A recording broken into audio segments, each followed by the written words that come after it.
I'm Charisse. I spent my life in apartments, basically, until I went to work for BluSky Restoration, where the apartment people were my clients. That was my verdict. So I'll talk a little bit about BluSky at the end, but I'm really here to talk about renting and what goes on in Missouri law. And I guess my first question is Missouri a landlord friendly or a tenant friendly state? Tenant. It is not. It is absolutely a landlord friendly state. And the reason for that is they have very few laws on the books that regulate anything with regards to rent. There are some, and we're going to talk about those, but they're compared to other states, they're few and far between. What do you need to be a property manager? What credentials? Okay, broker's license is one. Hey, you don't have to have a broker's license, though. I'm sorry. Oh, actually, you don't need any credentials to be a property manager if you manage your own stuff. If you manage for a third party, you know what third party means, that you don't own it, you're just managing it for someone. Then you must have a broker in your organization. But you don't have to be a broker, you don't have to be a licensed real estate to manage property in Missouri. If you're interested in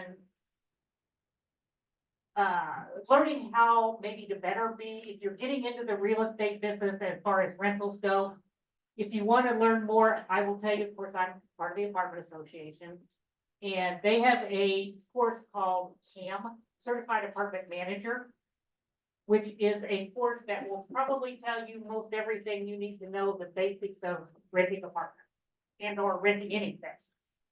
So you can do that. IREM has something. CAI, which is Condo Association International, has courses.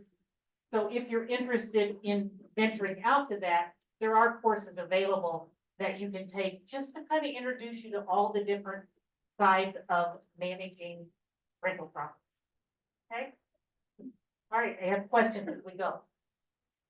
Rental application. Does Missouri have specific laws regarding charges for rental applications? Yes, no, maybe.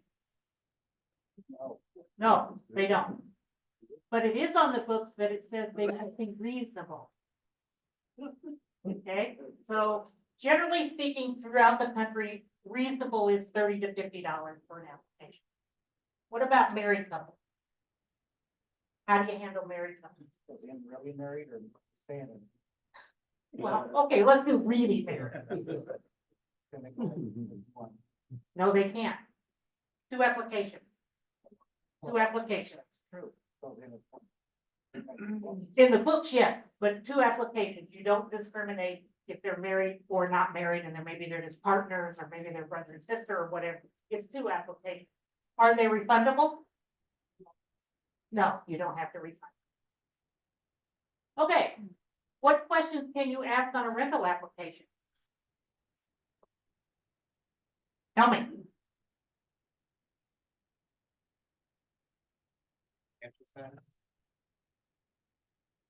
Not really. Not on a rental application. Yes, you can ask how much money they're going to put, what they make, and things like that. You're going to get that from a credit report. Social Security.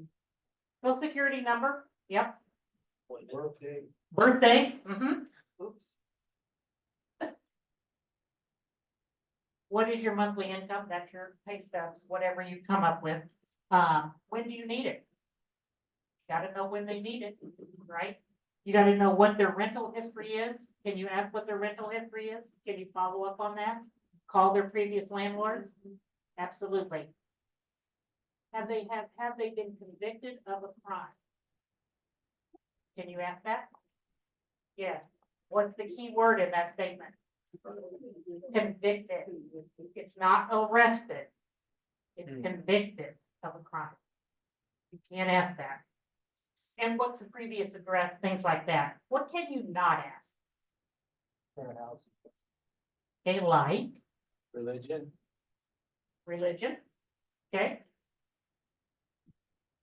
Sexual orientation. Yeah, you can't ask if they're married. Doesn't matter. There's nothing in Missouri that says they can't live together if they're not. You can't ask if they have children. Although if they have children, do they have to put them on the rental act? Yes, and they're occupants. They're not legal tenants. They're occupants because they're probably under the age of 18. In St. Louis, there's one you can't ask. And what does everybody ask in St. Louis? Oh, where you went to housing? Where you went to school? And I'm not from here. I still don't know what that means. But obviously everybody else does, but you can't ask that. Okay? Are there certain, oh, we just talked about the certain questions we can't ask. Is there an age requirement? 18 years old. They cannot legally sign a contract unless they're 18 years old. Okay, state of Missouri. Screening process. What do you use? If you have rental property, what do you use for your screening process?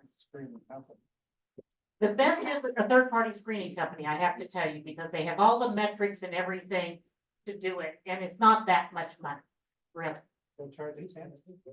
And the tenant will pay for that, that's correct, the resident will pay. So you can use, if you do it yourself, you can call on rental history back in the covered wagon days when I was on site at apartment communities. We called on, where did they live? We called their previous place they lived and we checked pay stubs and we did all of that. You can hire a company to do that. And honestly, I would suggest you do that. And the reason is it takes you out of the limelight, so to speak. It takes you out of the decision making. Follow what they said. You set the guidelines, you follow it. Keeps you out of trouble. Can the landlord charge for the cost of screening? Yes. Yes. And you don't have to give it back. When is an occupancy permit required? When the municipality asks for it. That's right. It's by municipality. That's exactly right. Baldwin, single family home, apartments, whatever, they require an occupancy permit. Chesterfield does not. So you have to go and find out. And I will tell you, they're getting more and more expensive every day. Some of them are up to $75, $100 for an inspection and a re-inspection. So that you can pass along. That's something you need to pass along to your tenant, is how much you need an occupancy permit. Don't think you can get away without doing it, but they'll catch you. They go through electric. So they're gonna catch you if you try to do that. But it just depends on where you are. More and more cities are coming up with occupancy permits because they want the money. I mean, let's face facts. They want the money. Okay. Security deposit.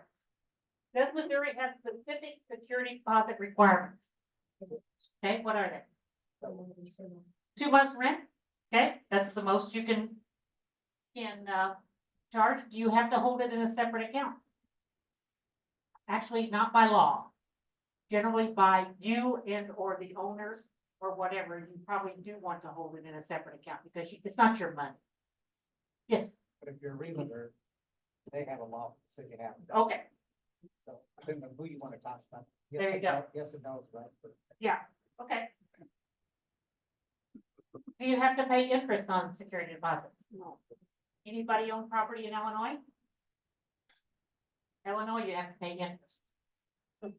And let me tell you, at 0.02% or whatever the interest rate was, you have to do the calculations and you have to give it to them at the end of the year. Yep, every year, you have to give them interest on security deposits. That's just something that it's a pain, honestly. You don't give them any money, really. It's just a pain for the calculate. Question. So then you're obligated to give them a 1099 rent, which costs you more money. Correct? I don't think it meets the dollar qualifications. That was $10. Well, I didn't give anybody $10. Oh. I know. Well, if the security deposit is $250, you're gonna have to work to get to $10. How long do you have to return it if they move out? 30 days. What can they do if you don't return it within 30 days? They can demand double. Now, I will tell you, the court is very lenient on that. If you make a valiant effort, so to speak, and you mail it to them before the 30 days, they just haven't received it, it's okay. They're not gonna do that. They're not gonna, I'm sure people will try to get you time, but I don't think they'll be successful in that. I just put, can security deposit be put into the landlord's general bank fund? If you're a real estate agent, I guess not. Does law say we did in the apartment business, because we put everything in a single operating account. You just have to make sure you have it. You practice it. We had a building of 66 units burned down in Columbia. Or burned up, I guess I should say, in Columbia. And we had to have that money available within 24 hours to give everybody all their money back. So they could not reoccupy it. We had to redo it. So you've got to have the money, you can't spend it. Why is it 24 hours? Well, we did the 24 hours because we wanted to give them, they needed a place to live and we couldn't provide that for them. So we wanted to give them money to go find someplace else. That was self-imposed. Yeah. That's a company, was a company policy. That was nice.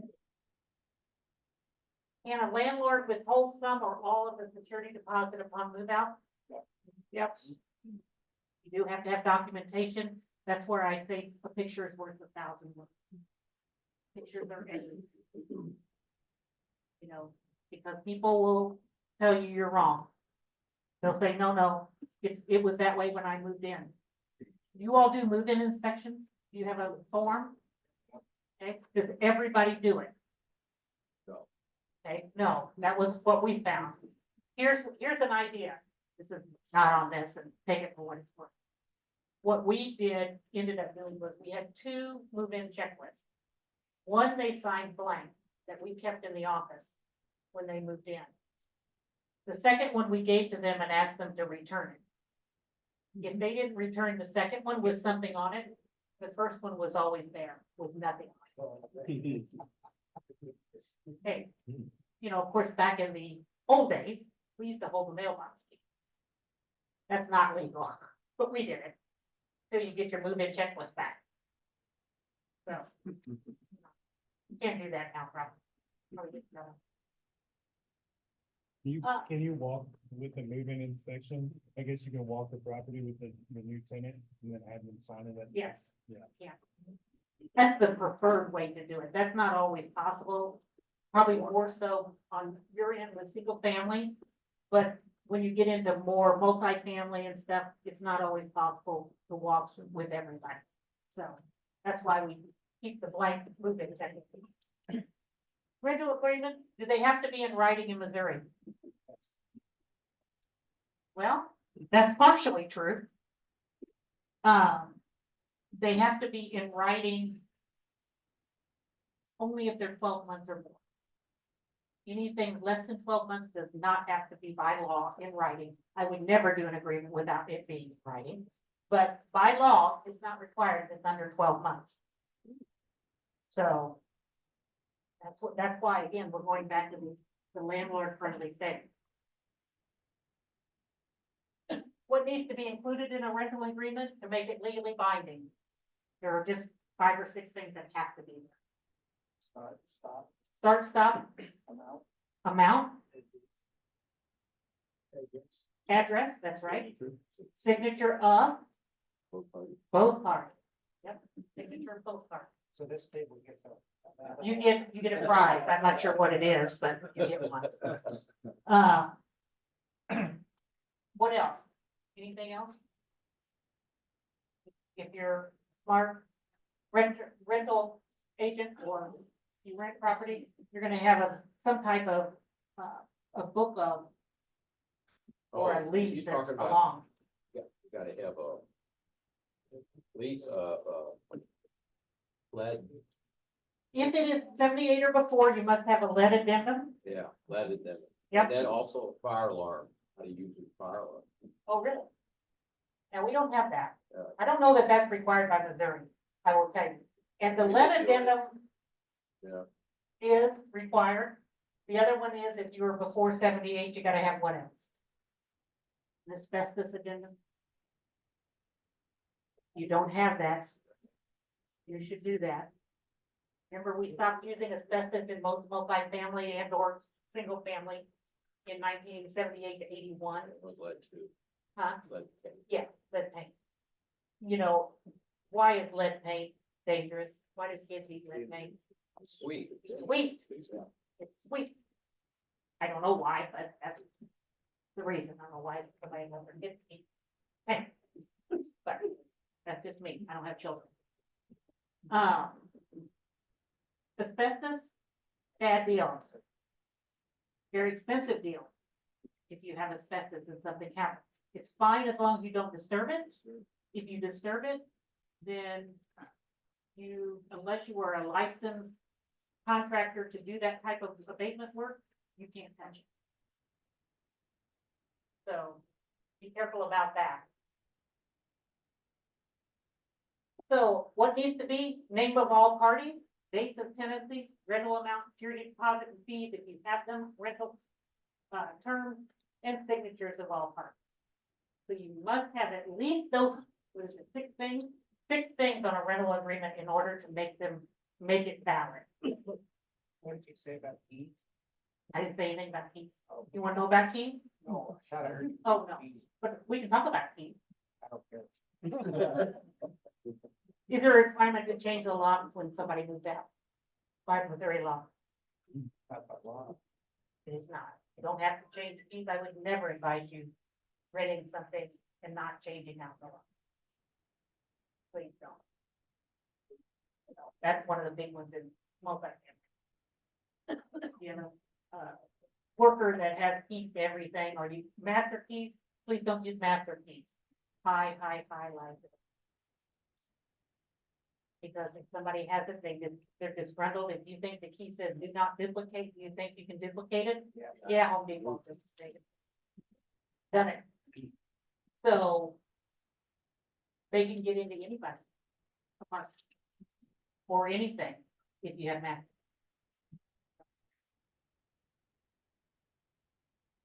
Next one. Do you have to, are grace periods required? Do you give grace periods on anything that you rent? You know what a grace period is, right? Get it on all your bills late on the 1st, but you got till the 16th to pay or something. Yes. 5 days. Okay, 5 days. Anybody else?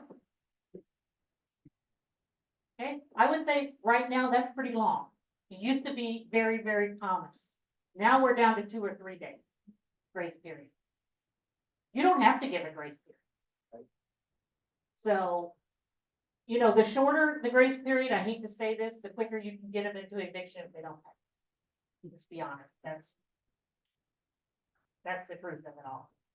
But you have to give the 10-day notice, and then you have to follow it up, and you'll be into the next month if you give them too long of a grace period, especially with our court system as it is today.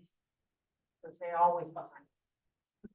And people have learned how to work the system to stay, so. So no, you're not required. I would say the average is probably 3 days. Your time.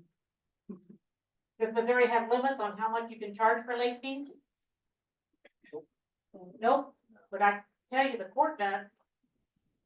Because when you start charging a lot for late fees, they'll just back them off. Now, I would charge them and move on.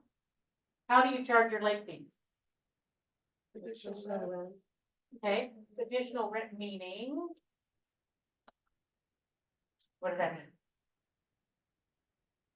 Well, that's, We just use the term instead of a late fee, they're charged additional rent for not paying on time. Missouri Realtors changed all their forms. Okay, So Missouri Realtor rental agreement doesn't have late fees anymore, because if you go to court and you say, hey, I'm kicking somebody out, and I've got, this is what they owe rent, this is what they owe late fees. Often, the judge will say, those late fees are harsh, take them out. So now all the Missouri Realtor forms say additional rent. So now I go to court and say, well, they owe, you know, maybe it's $1,000 a month and there's 200 in late fees. okay, Now they owe 1,200 for rent. okay. That's fine. Yeah, courts can back some of that off. And they do sometimes, it depends on who you get for a judge. It's all about the person you get for a judge. Yeah. That's, or who your attorney is possibly, in combination with. I would suggest though, if you do something that you don't just do it on a one-time fee, I'm just gonna make this up. If your rent is late, we charge $100 on the fifth additional. If that's all you charge and you never charge anything else in the month, why would they pay, why would I pay, if I'm late, I'm paying $100, why would I pay before the 30th of the month? Think about that when you're doing it, because there are ways to encourage people to pay, and one of them is to give them additional fees as you go along. So you may charge $100 on the fifth, but then you charge another 75 on the 10th, or something like that, to try to encourage them to pay, because you want them to pay. If you don't do that, you're kind of messed yourself up, because you've really given them 30 days to pay. Can a resident withhold rent? Yes. Yes, what do they have to do though? Gotta escrow it and prove that it needed repair. Correct, you have to escrow. Do you know what Missouri law says about repairs? How long do you have to make repairs? Well, reasonable, but it says 14 days, which I think is way too long. You're trying to keep your tenant happy, but that is the law. To remedy the situation. If you're not able to, is it like you gave the example of the building on fire? Uh-huh. So, you know, you pay those people their money back on the city for their deposit. Give them the deposit actually and the month's rent. It was in the middle of the month. We just gave them their whole month's rent. That was just us. And then that was pretty much it. Well, it was inhabitable, so you don't have a choice. It says in the lease that we have to provide a habitable place to live. So, yeah. I ran into a situation, with the house I had with a sewer lateral flat. And, I told the tenant that due to this circumstance, because this is gonna have, like, the repair was not gonna happen. Right. Whatever, that I needed to terminate the lease.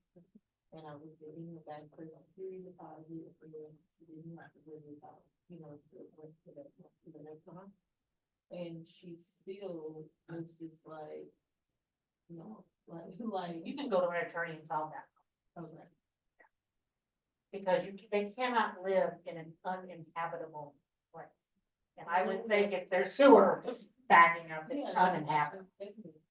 Yeah, but they called the county, forcing on, And what did they say? they basically like condemned. Yeah, well, then you got your answer. If they condemned it, you're probably even better off. You don't have to go get the attorney. That takes care of the situation. Yes, sir. What if the tenant calls the issue? And you still have 14 days? What if the tenant calls the issue? Do you still have 14 days? I mean, if it's not normal wear and tear on the property, and the tenant said they broke something, and do you still have 14 days to do it, or do they, you need to make them pay it? Or? I would make them pay it. Do it. You still have 14 days, yes, but put a big but on that. I think 14 days is too long. I mean, if they broke their dishwasher, I don't know, or whatever. You need to get one that works and put it in there. You can charge them for it, absolutely. But you might have a little problem if you wait 14 days to do it. That's just personal. We did everything 24, 48 hours. That's just good customer service, honestly. And that's what business, in the apartment business, we were in. Okay. Any other questions about that? We're gonna move on to fair housing. We all know about fair housing. And question. Yes, sir. What's your standard operating procedure as far as when do you go to move your tenants out? Okay. When they don't pay rent, Yeah. or they have a material breach of lease, which could be they've been involved in a crime and we want to get them out, or they have people visiting them that they can't control and we want to get them out, whatever the case may be. You can do, that's harder. rent is the easy way to get them out. So you have a standard number of days that you allow them to not pay. They have to pay every month. So basically, Basically, on the 30 days? fifth of the day, not 30 days, let's say our grace period is 3 days. After that, we will send them the 10-day, and we will start the court proceedings. so basically about 13 days then. Yeah, but you gotta realize it probably sit and wait for a court date for 2 weeks. Right. So hopefully within 30 to 45 days, you get them out. Okay, perfect. Yep. Thank you. I've heard some horror stories about renters. You wanna hear some more? I'm sure we can all fill up the night horror stories. So do you know of any strategies to kind of put yourself in the most control possible when going to evict someone that you are afraid that they don't do damage to the property? You know, that's a hard one. I mean, we did everything through the attorney. Go ahead. One thought is you can pay them sometime, bribe them. Yeah, bribe them delayed. Just, we'll pay you so much if you move out. They got to go somewhere and if you say, hey, I'll give you your 35 back and an extra X amount of dollars for moving fees, whatever, help them out. That's one strategy, in the long run, might be better off. Because they may tend to move quicker and cause less damage because you're giving them cost. Just a thought. We call cash for keys, right? Yeah, Yeah, that's cash for exactly. keys. Cash for keys. Yes, sir. I was gonna say, about cars, but I know, probably wanna move on. But I had a contractor working on one of my properties, and he moved his family in while he was working. When that was done, I had 54 months to get him out. Yep. So there's I water. ended up paying him money. So I was, just kind of saying. A lot of apartments did that during COVID. People weren't paying their rent and they would pay them. So they could find somebody that would pay their rent. They had to pay their mortgage. That didn't stop because it was COVID. But a lot of the rental payments did. So, yeah. Yes, sir. We got one here. Oh, yeah, online. He wants to know, if the tenant moves out and their mail's accumulating in the box, is the landlord responsible to redirect it? What should be done with the mail? No, No. they're not. You can put do not live there. I mean, I don't know what they do right now, but we used to give them tags when people moved out and they would put the new tag in the mailbox. Like what is it, tape that yeah, it's a vacant unit. So you do not have to redirect. And you only have to send their security deposit to the last known address. They don't give you a forwarding address, you send it to their apartment address. I mean, how would you're not responsible for going on the internet to try to find out where they're living now. So you just send it to the apartment. If they haven't forwarded, they may never get it. It's not your problem. I mean, I would hold on to the check for a while when you get the mail back. But yeah, yes, sir. If you ask the post office, they'll tell you, you gotta do a lot of stuff. But in reality, we just put it on return to sender no longer this address. And you can, most of our mail guys, of course, we have big banks of, mailboxes. But we'll just, we tell them they don't live there and they'll take it. They won't bring it back. Yes. Now, before you jump on the eviction. Okay. Don't you talk to your tenants and have a dialogue with them? If they will talk, Okay. most of them won't. Honestly, they, unfortunately, sometimes people just don't have the money.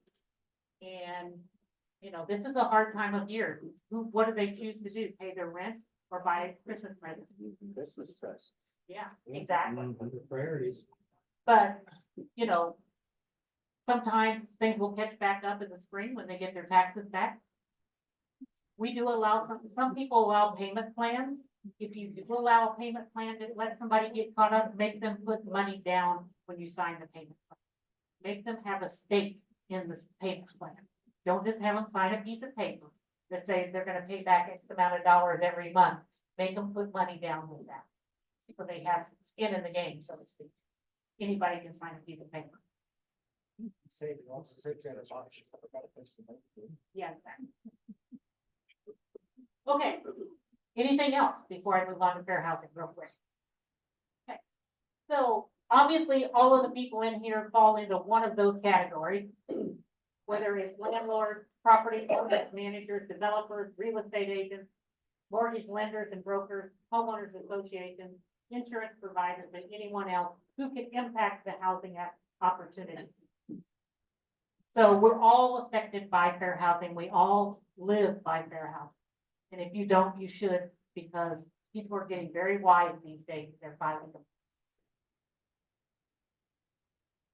We know in 1968, the Federal Fair Housing Act, they came up with all of these: race, sex, color, religion, sex by executive order, and gender identity, sexual orientation, and were added to that by executive order. Handicap, which is a disability, we don't really call them handicap anymore, but that's still in the law. Familial status and national origin. You cannot discriminate based on any of those. Okay, I always said how I remembered them, and gosh, this was 30 years ago. I still remember. Realtors can really sell houses fast now. That's how I remember. That will go through there. And you'll remember all of them, because I can remember them all. And I lived it. So there are exemptions to that, and some of you may fall in that exemption. If a dwelling has 4 or fewer units and the owner lives in one of the units, you are not bound by fair housing. You do not have to abide by fair housing. You can choose anyone you want to live there. If you say, I don't want somebody that has a beard, that's okay, because you don't have enough to qualify for fair housing. Any single family housing that's sold or rented without the use of a broker is exempt from FHA as long as the owner is a private individual who doesn't own more than 3 such homes at one time. So if you own a couple of rentals and you're not using a broker, you would be exempt from fair housing. Okay. Housing communities for the elderly are also exempt from fair housing in most cases. If you have senior living, they can discriminate, right? 55 and older, or if it's assisted living, sometimes you have to qualify to be in that assisted living. So if you're looking at fair housing, they may say that's discriminatory, but it's not, because senior housing is segmented out of that. They're not the same. Yeah. Anything else? Any questions? Yes, sir. Yes, sir. Say I have, 2. So you said, if you don't own, sorry. So you said if you don't own more than 3 homes, then it doesn't. And the owner, 4 units, the owner lives in 1. 4 units of, So if you have a 4-plex and you live in one of them, you can rent whoever you want. right, but the 3 home rule here, so if you have like a business that only has 3 houses in it, but you have another business that has 3, I guess. I'm Doesn't confused. go, you That- can't, that- so no, that's- sorry, Okay, cause, you gotta add them all up, okay. sorry, No, that's fine. I just don't want you to get in trouble. Nice thought, though, nice thought, yes, sir. So about familial status, St. Louis City has a law on the books that you can't rent. I don't know, maybe somebody can help me out, but the law basically says no more than 3 unrelated parties can live in a house. So they don't want roommates in a house. They actually have that law on the books and have used it against us. So we just sold the house. It was the easiest thing to do. I mean, that's not in Missouri state law. That's your city law. Right, or that's the city law, but whatever. it seems to me like that violates familial status. I mean, Well, somebody could take them to court over it, they might lose. you haven't run into it. Well, I haven't run into it. It wasn't but- gonna be me, so. Yeah, yeah, exactly, I know. Yeah, I heard they shut that down for that exact reason. Really? Yes. Well, Valley Park used to require us to give them copies of driver's license when we went for occupancy permits, because they wanted to see who's living here. That is not legal. They got busted bad. It's just not legal. What, they can't say, I'm not gonna give you an occupancy permit because I don't approve of this person living there, looking at their picture on their driver's license. So. I mean, that's just not legal. And it shouldn't be legal. It's not our place. I mean, if you own a fourplex and that's all you own, okay, do what you want. But when you own a lot of them, that's just not what we want to do. Any questions on this, the exemption? Question, you mentioned the source of income. You can't say no, like if it's SSIA, that's gotta be counted as income. Yes, it does have to be counted as Yeah, I know that, I know that. I didn't say that. Did I say that? No. Sources of income, what can you count, what can't you count? Basically, it's kind of all up. You need to count everything. Anybody do low income housing rentals in here? I'm not as familiar. I will say I've never worked in the HUD environment, that type of thing. But, you know, you're gonna count whatever they get as income. Yes, so, I mean, they used to say, we don't do section 8. Can't do that anymore. Right. But you can, your complex or your apartment must qualify to be in the Section 8 program. It's your rental rate that's going to, if you don't want to have low income housing, that's gonna be your Section 8 savior. Because they can only rent it so much a month is what they get allotted. And when your rent's way over that, you're not gonna be eligible. But you can't say no. They pay a lot to them. Do they? Okay. So that's the thing, when they call up and say, do you accept section 8? So, and let's say you have places that are fairly expensive. What do you say? I always say, we rent to anyone that qualifies and wants to live. That's pretty broad. That's what we. And that takes a lot of times, again, if you have expensive homes and or apartments and or whatever, condos, they probably won't qualify. But, I mean, before you get excited about section 8, besides I think they're okay, but the bottom line is, if you say, until you have signed up and have been accepted by yours also, we're gonna keep showing this, so you rent it to somebody else. First come, first serve. Because otherwise you're gonna be biased against the other. I mean, yeah, unless they put a deposit down on it, you gotta keep showing them. Can't you say you just don't qualify for section? No. You have to go through the process. Not for you to say, it's for, what is it, emanate, what is it? MHC? Whatever it is, the housing organization of HUD, to say they don't qualify. They have qualified restrictions. You know, what do you qualify for, how much, what are you getting, how much you have to pay and all of that. Yeah, but don't your house has to qualify, it has to meet certain standards. Yeah, but they're not that difficult to meet. I mean, if you're gonna wanna meet, if they come and do an inspection, you're gonna want your house to be.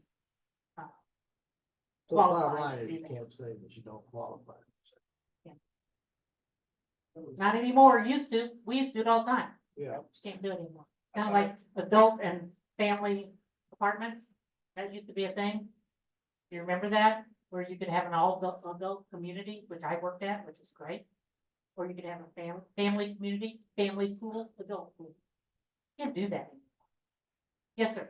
I thought it was the tenant that was qualifying for something. Not the It is, but building. they have, but let's just say it's $1,000 and they only get 400 from HUD or whoever the city or the county, whatever, wherever they're getting their section 8 from. They have to pay 600. They have to qualify on that $600. And they, I'm sure, because generally we did 3 times the rent. I doubt that they would qualify. That's how you qualify. This is probably a dumb question, but is there a difference between that and vouchers? I get a lot of people calling you. Section 8 is vouchers. you're not gonna have a HAP contract. We had several properties that had true HAP contracts where it was government and we didn't take vouchers. It was just a contract with NMHC, I think it is. But yeah, The house does also have to qualify, like, they, when they come out and do the inspection. yeah, but you want your, Yeah, you do. I mean, Some the people- biggest thing they find are windows and doors that don't work. That's the biggest thing they find. Some outlets that don't work. That's pretty much, I mean, that's what we ran into. When you have a good, because I've seen people with long list. Really? Mhm. I mean, it's okay, they come out and do an inspection. Yeah. I think it's fine. Is there a maximum number of people per bedroom? It is 2 per bedroom. Now, it also can go with square footage, depending on square footage, but as a rule, it's about 2 per bedroom. Yeah, square footage does play into, especially if you're on a low income. If you're taking government money, they may have different regulations. But in Missouri, at least from the apartment side, it's 2 per bedroom. I thought St. Louis County had to be a certain square foot. It might, And I don't know, also maybe you have to have a closet on that. well, to qualify for a bedroom, it must have an egress, 2 egress and a closet. That's correct. Is that way? Hopefully, they're 75 square. I thought St. Louis County had it for occupancy. St. Louis City doesn't require that you have to have them involved. St. Louis City does those. Most of them, I mean, we couldn't count a bedroom to advertise unless it had a closet and an egress. Other than just the door into the apartment, just a closet. It had to have an outside window or something you could climb out of if something happened. Yes, ma'am. I've had inspectors, and they say I have a 3-bedroom house, and you said, okay, 6 occupants, and say, no, 5, one of your bedrooms is too small for 2. And that may be, that'd be really small.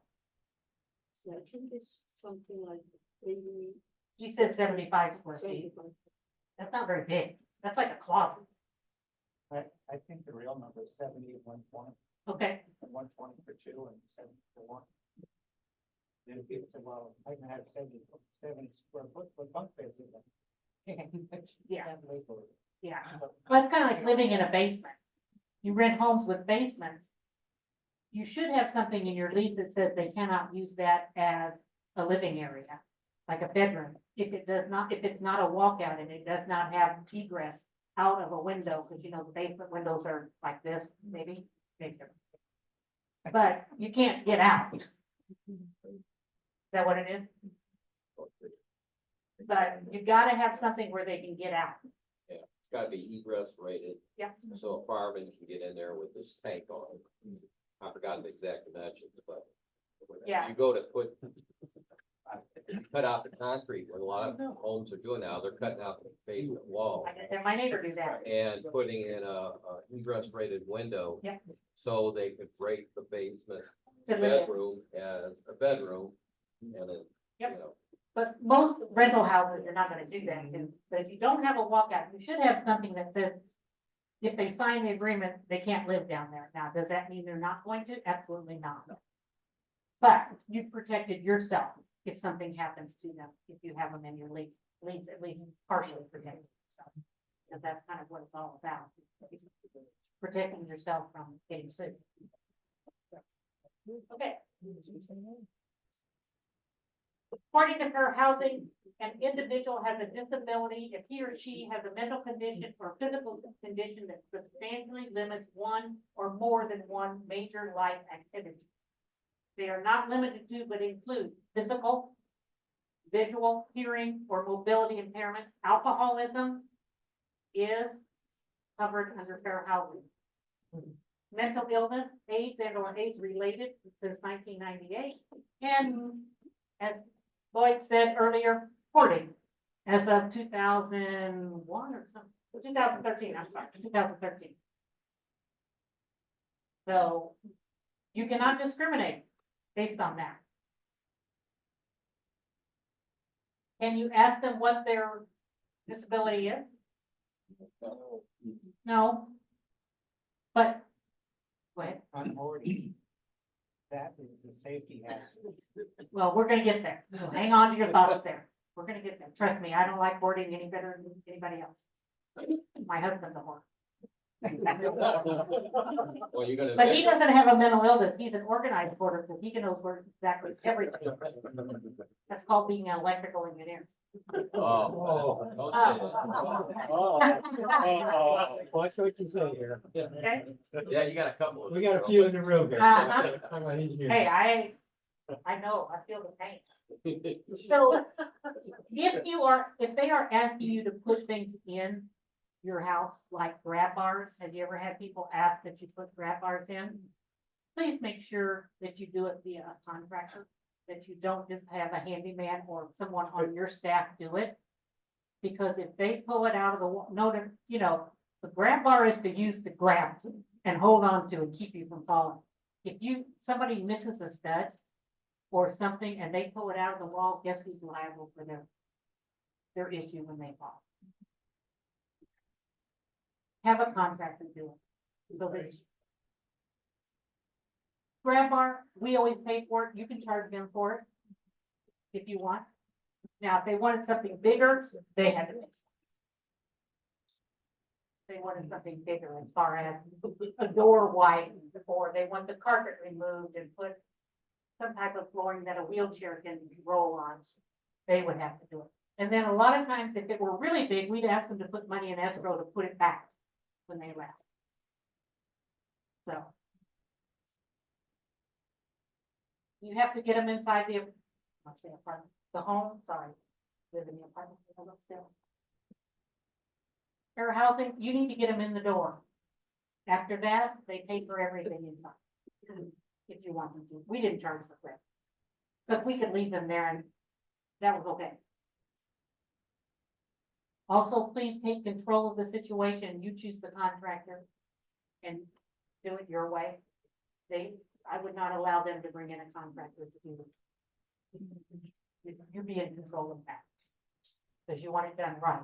Who knows who they'll bring. Okay. Reasonable accommodation. Reasonable accommodation.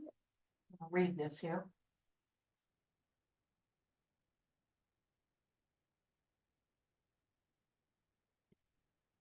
Drug addiction also a disability?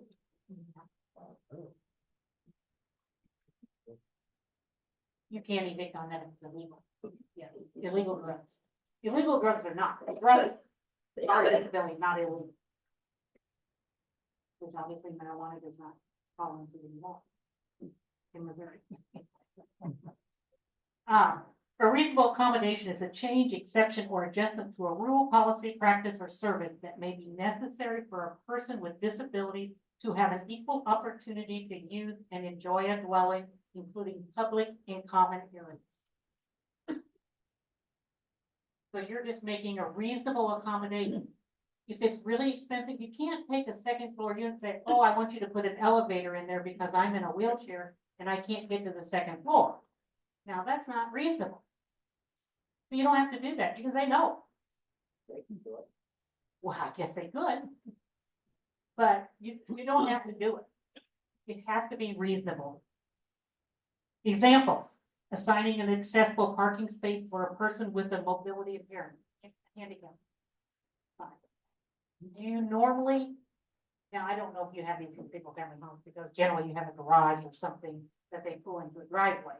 But if you have more than a couple of units, you may have to assign a parking space for them. Permitting a resident to transfer to a ground floor unit. You have that. If you have multiple units, you may have to allow them to go to the ground floor if they've had, maybe if they lost a leg or something, can't find steps. That's a reasonable accommodation. Adjusting a rental payment schedule to accommodate when individuals receive income assistance.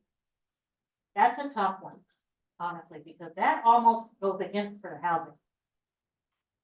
You say you have 3-day grace period, everybody has a 3-day grace period. So can you make accommodations? Yes, you can. That's a hard one. That's up to you. Adding a graph bar, we just talked about that. Permitting an applicant to submit a housing application via different means. Maybe they can't see and maybe they give you the information or they give someone the information to put it in. How many of you do only online applications? Yeah, I would say that's the way the world's going. Putting online applications makes it easy. Permitting an assistant animal in a no pet building for a person who is deaf, blind, has seizures, or mental disability. Okay, we're gonna talk about board animals here in a few minutes. Can you make your house and or building smoke free? Are smokers, do they have to be protected under federal fair housing? No, you can't. And can you kick them out? Can you evict them if they smoke in your apartment? Yes, you can. Or house. Yes, you can. Yes, you can. Smokers are not protected yet under federal fair housing. Notice I said yes. Trying to do criminals right now. See how far we get with that. You all allow people that have had felonies, convicted of a felony, to live in your houses, the rental? You say no. Does anybody ever check that? If it's a child issue. And they have the obligation to not move in, whether it's kids if they've been a child abuser. Oh, you mean sex offender? Yeah. I think our property manager has something that says it's 2 years or more. Generally, there are qualifications. That's pretty recent, actually.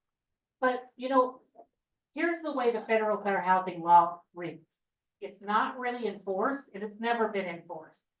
But it reads that you should determine if they have a criminal, if they've been convicted of a crime, whether it will cause, could cause undue harm to people living there and or your community. I don't want to be that person that makes that decision. So currently, if you have a third party, you can exclude people with felonies and or whatever for a period of time. Here's my example. You're an 18-year-old gentleman. I'm a 15-year-old girl. We have sex. My parents try rape, and they take you to court and you're convicted of rape. We get married. Does that pose a problem at the property? No, but you're a sex offender. You've been convicted. Shoot, you can relieve yourself in public and become a sex offender. So that's a problem. Now here's a more difficult one. I have a person who's been convicted, you know, what is it, 3 DUIs is a felony charge, I think, 3 or 4. I think it's 3 in Missouri. You had 3 felonies at DUIs, so it's a felony. When I leased apartments, we did not allow felonies. But by fair housing, they would say you need to interview that person and see if you think that they cause a problem at your property. You've been sober for 10 years. What do you think? Would you rent to me if I were that person? Sure. Okay. You might. And then some of the things that I want to talk to your sponsor too. Are you allowed to ask that? Yeah, you are. Criminals are not protected. You want to say that? People who have been convicted of a crime are not. Me, I don't know if I would have an apartment. Too many kids, too many cars parked. What if you relapse and you come in and get the building, get the car, hit the kids? I don't know. Well, if you drive a car, you got the same risk. Well, I know. You're higher. That's true. But those are the things they want us to decide. I don't want to be that person. Can you put a clause in the contract if ever it's a DUI situation where like if there's, I guess it'd be hard to put a clause there. Unfortunately, not only your clauses in your lease are only dealing with the apartment. Okay. Oh, yes, my favorite subject. How many of you watch the show on TV? No? I can't do it. I've watched it once or twice. If you haven't watched it, you should. It's good for your gee whiz. It's gross. And it is a mental illness. It really is. People cannot deal with it. No, I got a couple neighbors like that. And they don't think anything about living. So, can you evict them? Yes. Is it harder than it was back before 2013? Yes. Because now it's protected, and you must do things to try to help them get better, so to speak, or help them deal with the problem. And the words they use are sensitive. You have to be sensitive to their hoarding problems. Well, sensitive to me and sensitive to one of you may be totally different.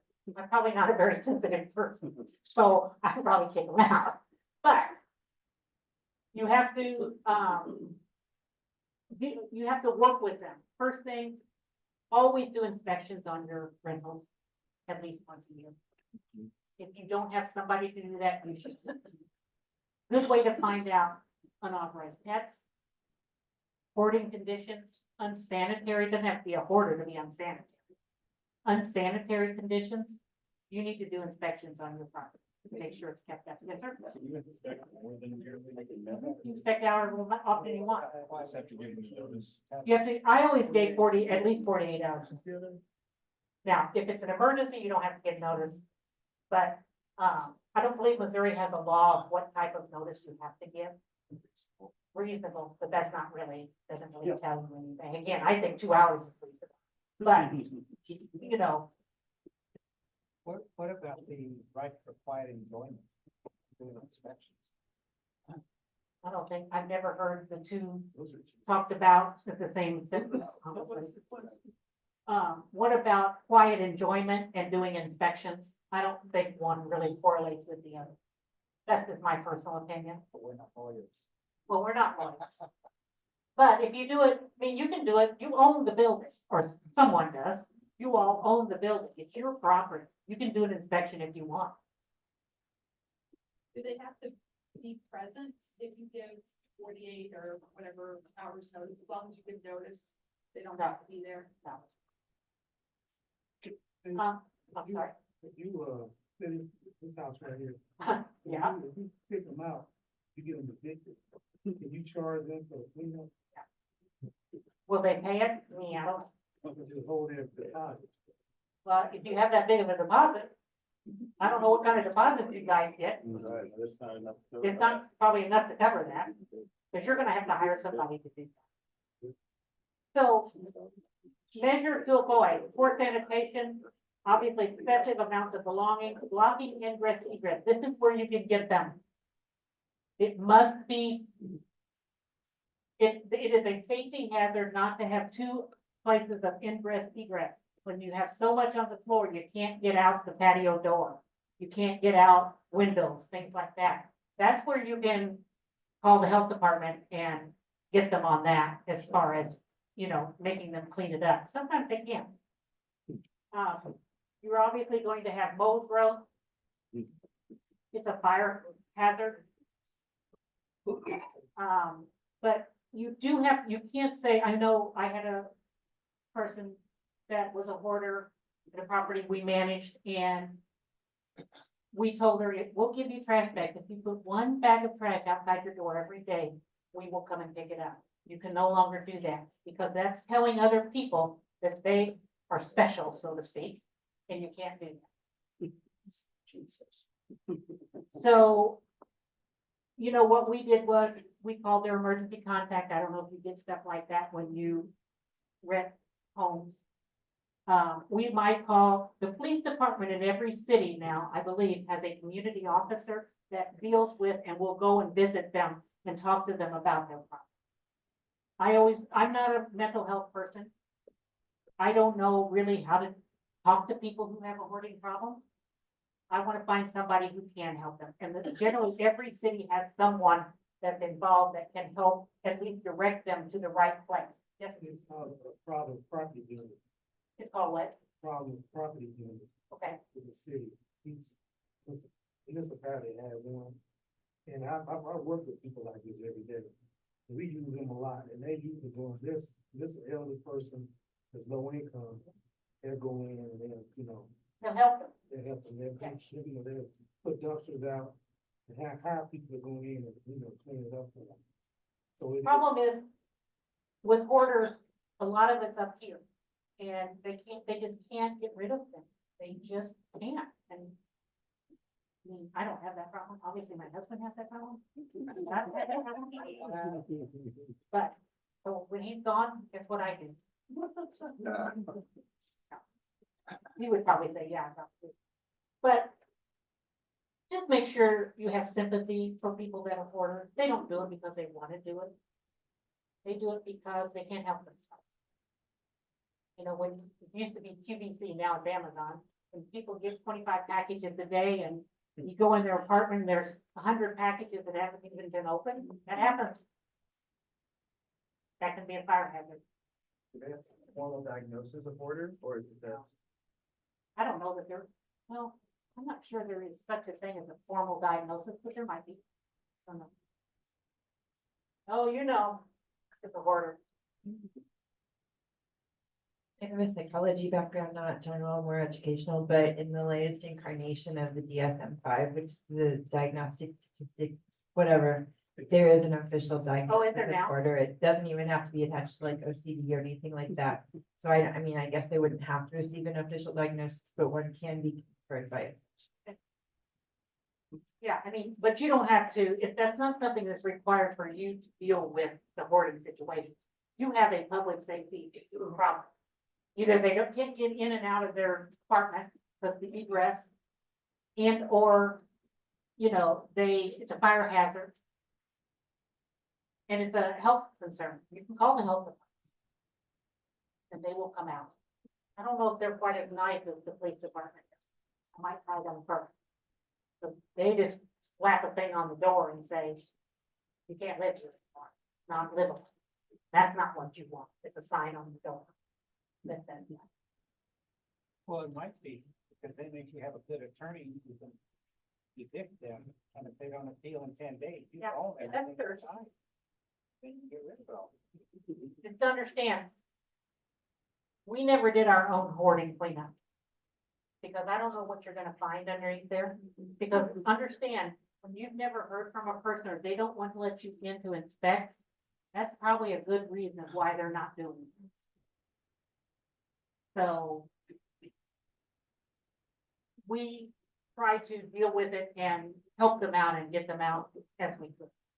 And we always hire people to come in. I hate to say it, a company like BluSky Restoration to come in and clean it up so that they wear the tie-back suits, are all decked out in their, outfits, so they don't get needles and or whatever else poking them, because you don't know what's down underneath it.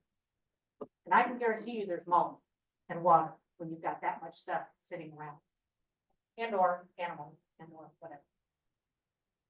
Okay. Obligations to maintain, residents do have an obligation to maintain a healthy, safe, and sanitary environment. That is probably somewhere in your lease. If it's not, it probably should be. It includes taking measures for sanitation, excessive volume of belongings, blocking ingress, egress, mold growth, and unfortunately, the fuel for fire damage, because obviously things can catch on fire very easily. I had a gentleman that worked I lived in Las Vegas for a while. I had a gentleman that worked for the paper, he was a journalist. He had papers from the last 50 years stacked up all over his apartment. You think that was a fire hazard? Holy smokes. So he probably wasn't a hoarder because they were all, he wasn't mental hoarder. He just had them all organized, but he kept every paper. Just make sure that you try to deal with them. But the other thing, and I guess going back to the inspection part of it, set your standards when you sign the lease. We do property inspection. I just want to let you know. Tell them up front, we do property inspections quarterly, or monthly is probably too often, but quarterly or semi-annually, annually. So they know up front, Somebody's gonna come into their apartment. Should put it in your lease, yeah. Yeah. But you do have the right, you own the building. So you do have, or the house, you do have the right to build. Questions on hoarding? Isn't that the cutest dog you've ever seen in the world? The answer is yes. Yeah. It was mine, yes. That's crazy. Cutest dog in the world. Okay, service animals. Can any animal be a service animal? No. What animals can be service animals? No, absolutely not. Only dogs. Service animal, only dogs. Can be a certified service animal. It is discrimination. But it's good discrimination. Yes, only dogs can be true service animals. Not talking emotional support, talking service animals. Known as they are trained to help people who have disabilities, and they're trained to, provide, you've seen the commercials where they go and open the refrigerator and grab somebody water or something, or they help people who have seizures. They know evidently when seizures are coming on, or they may be, the person is in a wheelchair or something. This is not an emotional support dog. This is a trained service animal. They have papers, they've been trained, they have a sign off on that. Are they a pet? No. No. Can you charge, do any of you charge pet rent when you rent? Please do. I would never walk away from my dog. And I would take that rent, and people will. It's a good way to make a little extra money. Can you charge pet rent? Yeah. Not on a service animal, you cannot. Not a dog, it's not an animal. Sorry. Hold me accountable. Can you charge a pet deposit? Not on a service animal, you cannot. Can you say, and I had this come up, in a class that I just taught. The lady says, my son is highly allergic to dogs. I don't want to rent to anyone with a dog. Okay, is that okay? Can you say no pets? Except service dogs. She said, can I turn them down if they come with a service dog? And you cannot. It is not legal to say no, just because it's a dog. I don't care if it's a service dog. They are not animals. Can you ask it on the application? If you have a service dog? I don't think so. No, I've never had that question, honestly. But and generally they'll tell you, if they're gonna come to see the house, you're gonna know they have service animals.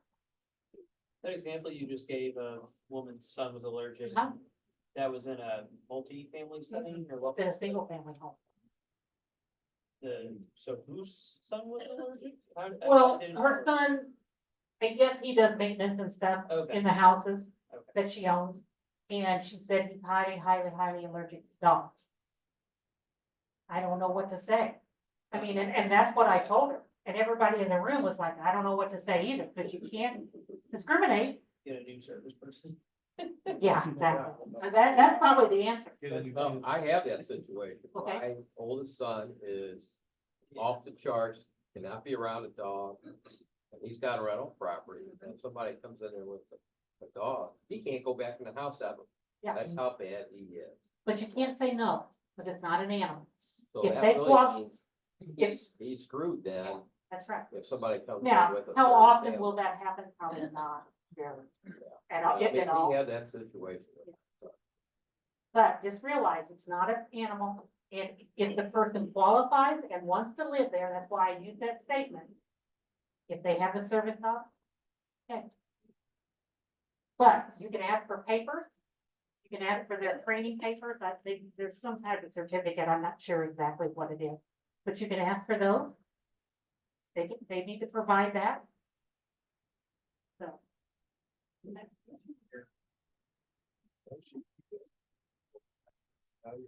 That's what you're inquiring about the medical. Well, no, you're just asking for the training doc, that it is a certified service animal. Most of those show the diagnosis of why it's an animal. When they get it, I mean, they can go on a website, and they can print it. Well, I know that. Yeah, they have to be trained. Yes, ma'am. So you can't charge pet rent for a service or anything like that. Nor deposit. Yep, they're not an animal. So they don't produce the paperwork. Well, I can tell you, if they have a service, you can, yeah. But if they have a service animal, they're gonna be able to provide. Because they have a disability and that dog is used to help them with something, whatever that. Okay. Are there restrictions in Missouri? Pet restrictions? Can you charge upfront fees and monthly pet rent for normal dogs? Yes. Anything. Can you limit dogs? Yes.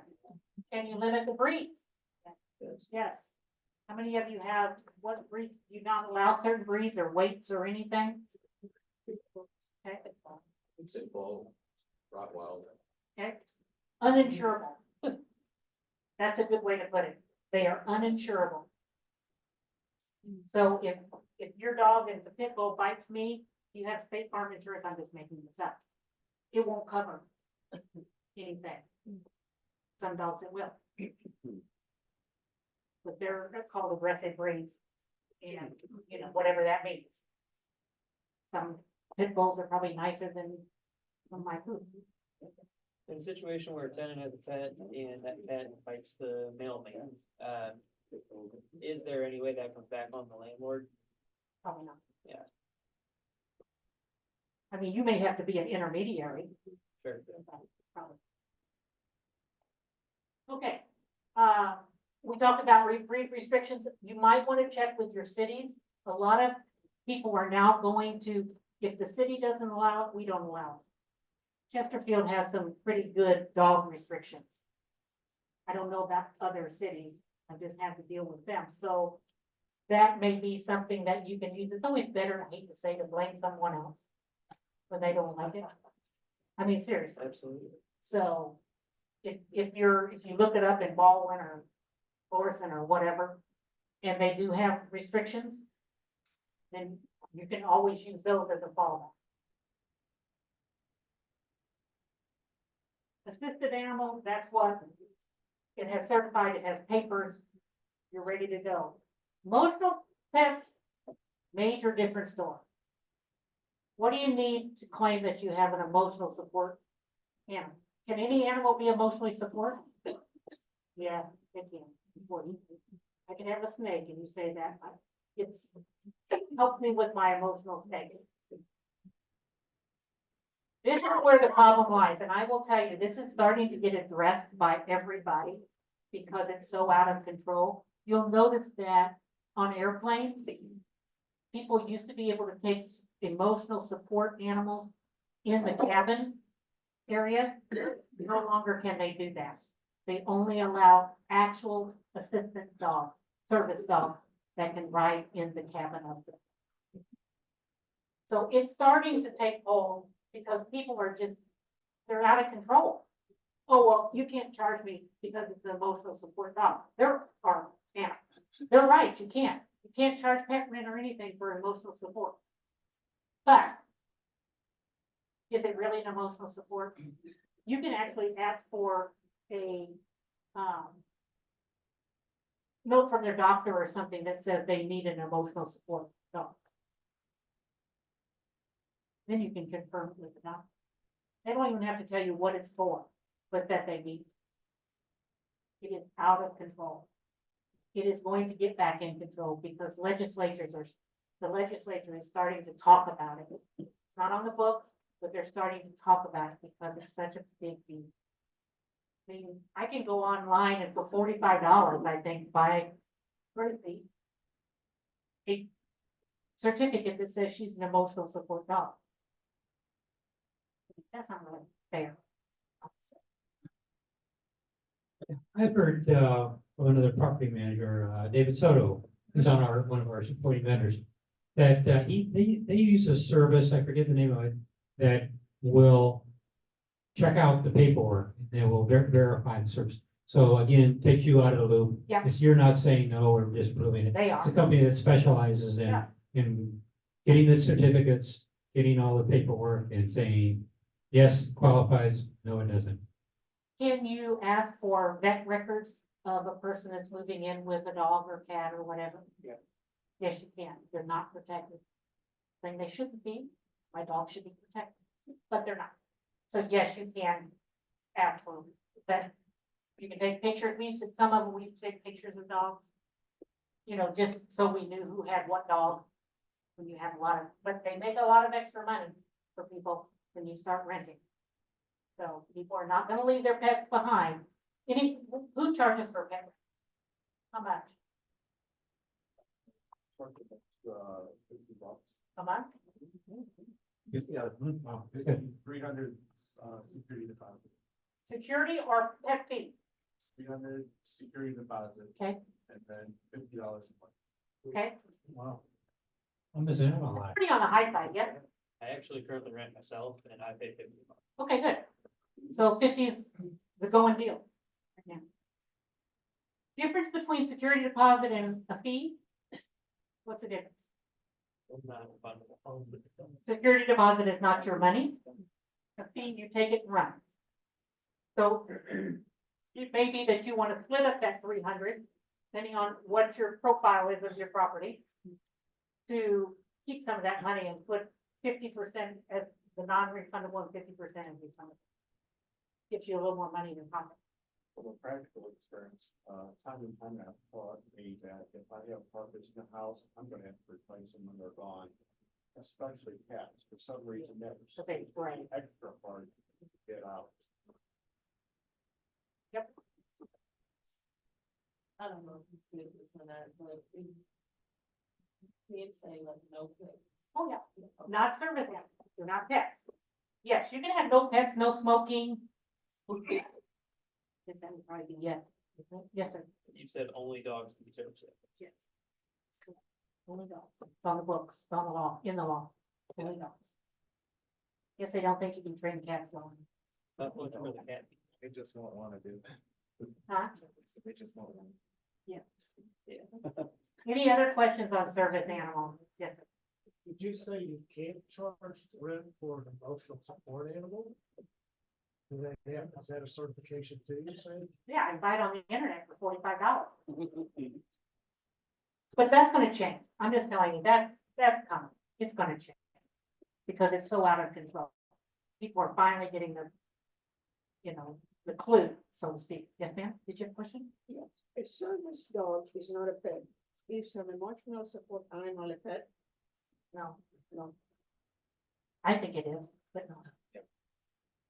So right now, just for clarifications, so emotional support animal is under the category of service animal. Under the category of reasonable accommodation. It is not a service animal. Right, not service animal. Treated.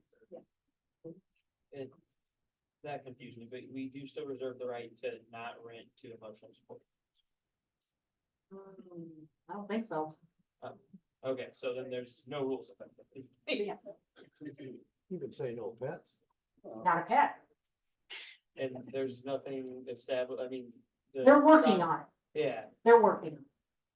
I will say, because I've heard lots of rumblings from the apartment association about legislators talking, because they have legislators, like lobbyists and stuff in Jeff City. So they're talking. Hopefully they'll do it soon. I remember for just the sake of my own interest, looking into the process of emotional support animals, it's akin to being an ordained minister. I mean, you can do it in 10 Yeah, minutes on the internet. Exactly. That's a good example. You can go online and I don't know what you have to take to be an ordained minister, but you can get your certificate online. Yeah. Which I did not know until somebody told me they had gotten theirs so they could marry somebody. Okay, last one, renter's insurance. How many of you require renter's insurance? If you do not, you should. I'll just put that out there flat out. It is not out of the norm. It is very common. All apartments generally do it. You can't if it's low income. Can't if you get subsidized housing. And it only covers, it's a liability policy. That's all you can require. We do 100,000. Is that enough? No, probably not. But if you have a single family home, it might be because you don't have people stacked on top of each other where if there's water, it goes all the way down through the units. We do 100,000, it's very cheap. You cannot require them to have contents insurance, personal property insurance. We beg people to get that, because when there's a fire, they always say it's our fault, and we're gonna pay for all their belongings. No, sorry. Or flood, whatever. My apartment complex flooded a couple of years ago, so. Mhm. Happens. Okay, I understand people saying that they require this. Mhm. We ran into, yep, they bought it, showed it to us. Next month, get the notice from the company, yep, they didn't pay us. Okay. And spend more time trying to chase that money down. Well, you can alleviate that by going through, they have companies like E-Premium. You get it through them, they will force place a policy if they let that policy lapse. And they still have to pay. And then the tenant signs up with that company. Yep, E-Premium's the one, there are others, but that's the one I know, yes. And you could put that in your lease agreement, right? Yep. As a reason to evict if Yep. they choose not to. Yep, or if they let the policy lapse, absolutely. Yep. And you should always be an additional insured on their certificate of insurance, on their deck page, so to speak. If you're an additional insured, you get a notice that they cancel the policy. Always want to be an additional, but you're missing out, honestly, if you don't require them. What was the name of that? E-Premium, I just, and there are other companies, that's just, you'll get an idea if you go on their website. we have a, you know, what that is, we feel insured for in case their dog does bite somebody. We don't get sued, Right, you can do that, extra protection right, for us yeah, as a landlord. but please do renters insurance. It is not out of the norm. Everybody that rents, unless it's subsidized housing, requires renters insurance for almost every. And you know something, they don't have renters insurance, you really want them living there anyway. I mean, seriously. Well, if they don't, and the house burns down, you're gonna charge them for the house, so they're not gonna pay them. At least you have $100,000 stuff.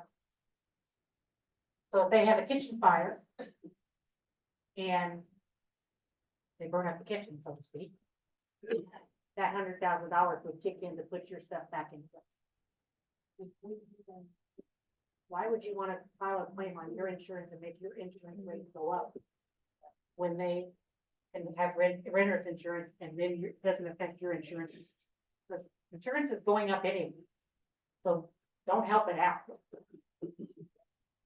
But that is not out of the norm. You should require it. What you require is up to you. Minimum in apartments is 100,000. Some companies have 300,000. I guess it would depend on what it is. But single family homes, probably 100 would probably cover most everything. Just when you start stacking them, that stuff comes up. And you can, they can go through State Farm or Farmers or whatever they want. Or there are companies that just do liability only, and the E-Premium is one of those that specialize in rentals, and they will do liability only. Generally speaking, State Farm, Shelter, Farmers, whatever, they don't do a policy without contents. You must have some type of personal property insured if you get a policy. My shelter guys said we could pay that and then put it in their rent. You can, Pay it on behalf. you can. If you want to up the rent. I just think it just it saves us a lot of money. A kitchen fire is easy, $40,000 to $50,000, $60,000. And you don't want to pay your $25,000 deductible or whatever your deductible is, and then have to pay the rest of it as well. And it will make your insurance rates go up. Okay. All right, so I am done with this. Let me.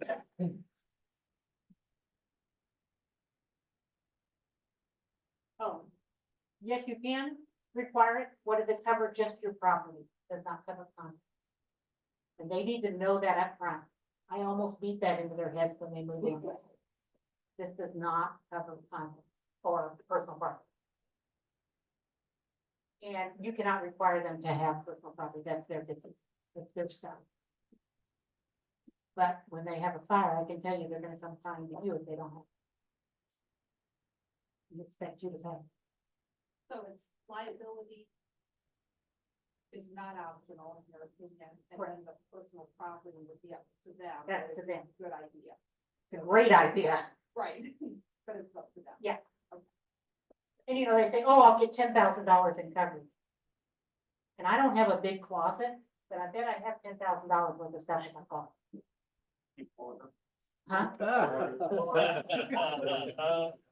I'm not even gonna say what I have in my face, but you never know. So, you know, people think it's amazing how fast personal property adds up when you have to replace it. And understand though, do understand that a rental policy, a liability policy is an actual cash value policy. It's not a replacement policy. Known as, if there's depreciation, they're not gonna pay for they're only gonna pay for the depreciated item. They're not gonna pay for full replacement. Generally speaking, that's a rental policy. But anything else?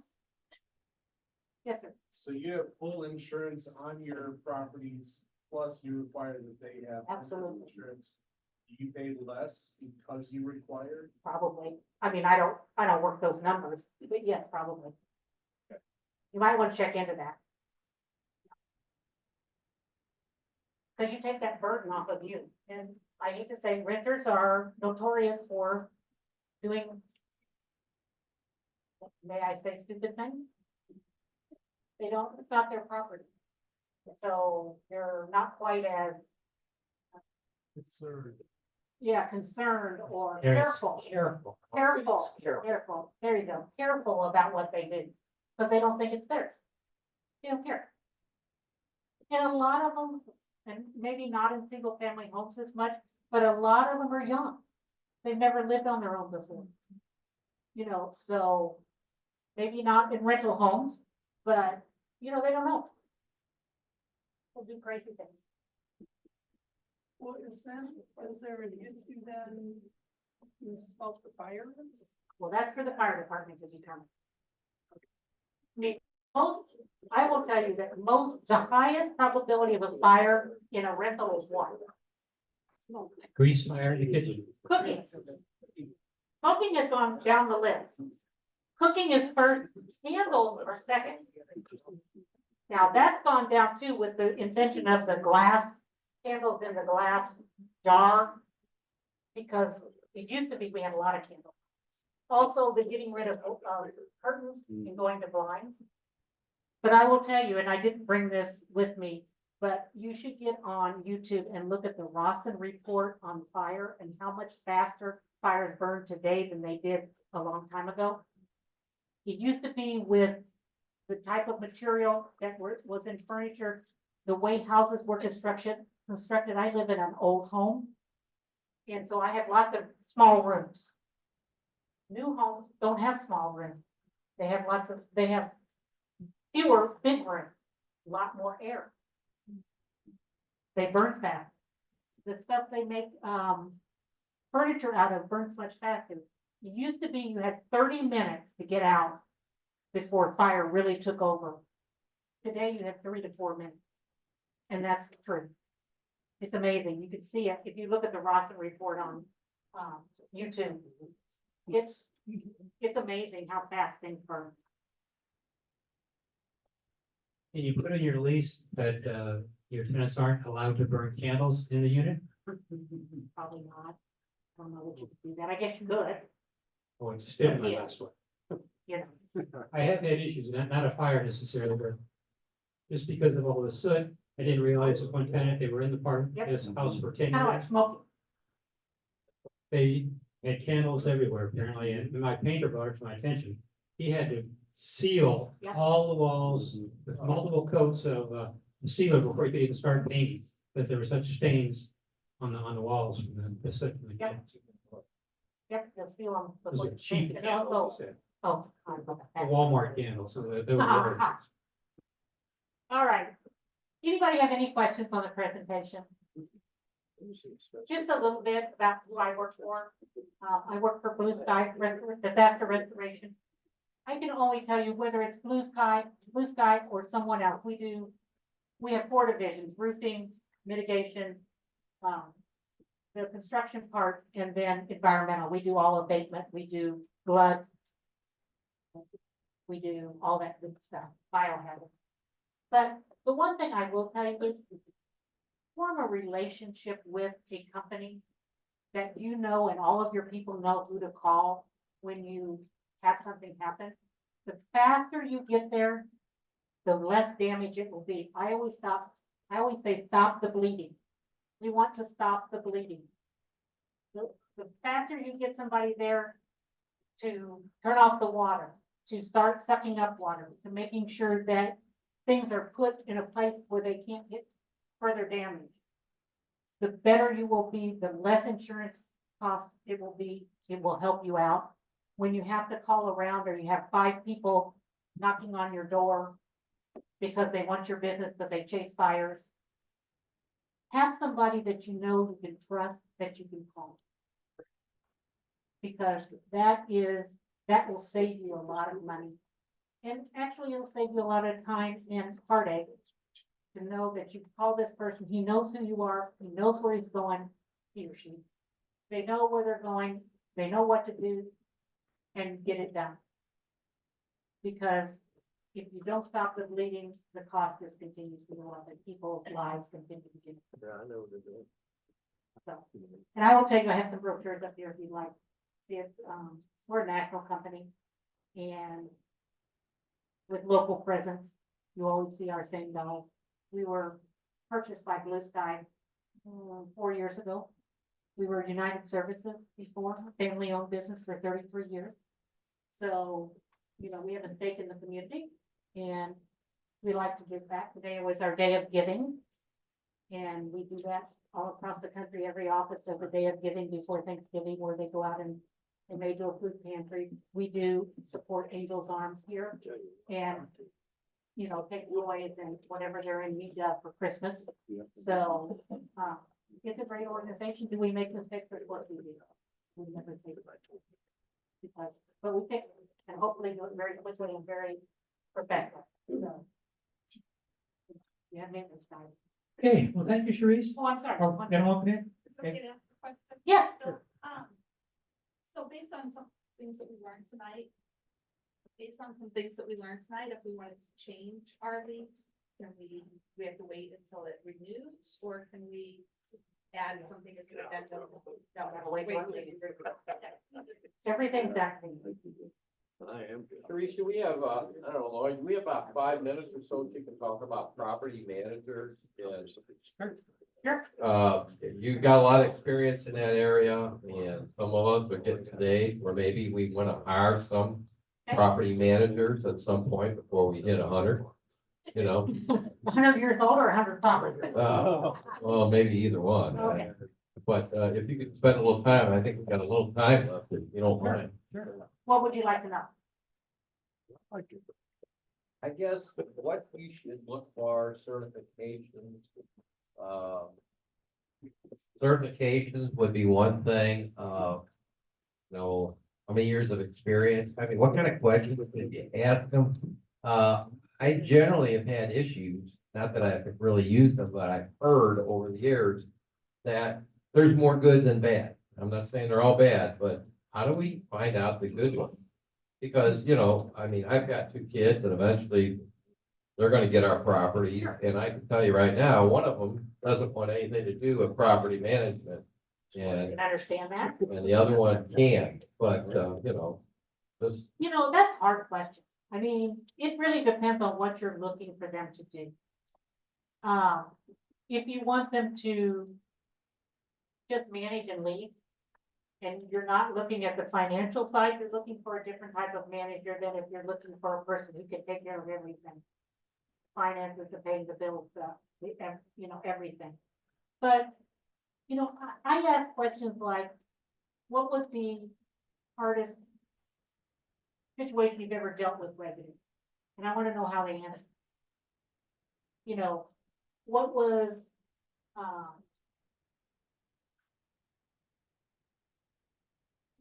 worst situation you had with the supervisor?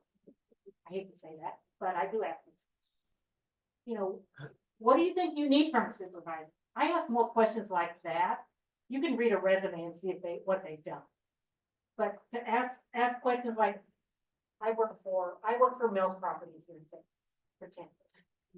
You know, Bruce or Kirk or anybody, but, my questions were always related to, when I said, what do you need from your supervisor? If they told me I want to see you or talk to you every day, that probably was not the person for me. Because they wanted their hand held. And I had, unfortunately, too much to do that. But things like that, so that you know that they can function on their own, because that's really the key. If your sons don't want to be involved, and you want somebody to run that side, you want somebody that can work on their own, that can do things like that. Having the knowledge is great. If they have their CAM certification, that's a wonderful thing. Certified Apartment Manager. It's a designation through a national designation through National Apartment Association conducted by the local chapter here. And that pretty much gives them a well-rounded information, whether it's financial, risk management, maintenance, leasing, marketing, HR. But you want somebody that has a well-rounded and has handled a lot of things. What kind of percentages of a monthly rent would you say is reasonable?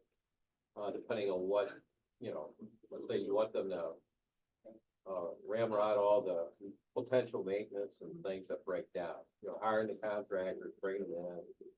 And so basically you just collect a check each month. Right. You don't have to do anything else, and not finance them, but you collect the money still. Right. Pay them a monthly fee to do that. Are you asking me what you're gonna pay them? What kind of percentage do you pay them? I know for maintenance, it could be whatever it is, but. Well, depending on what I'm not sure about the percentage. I mean, we paid a salary. Plus we gave incentives and or bonuses based on, I we mean, did it on. what do you charge the landlord, the owner of the property? Oh, I'm sorry. Okay. For a third-party management, Yes, if in apartments, now, I don't know about single family, so please don't Well, quote me on you that. got people that got apartments. Yeah. Third party probably paid between 3 and 5% of monthly cash collected. Not in single family, that's what I said. That's why I made the caveat. Because we may collect 100,000 or 250, 500,000 a month on bigger properties, maybe more than that. So it was based on a percentage of what cash was collected each month.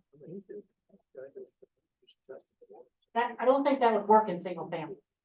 So I don't know what you pay in single family, but Usually 10%. 10%, okay. That's not that bad. Yeah. So, the higher the dollar, the lower the percentage. So.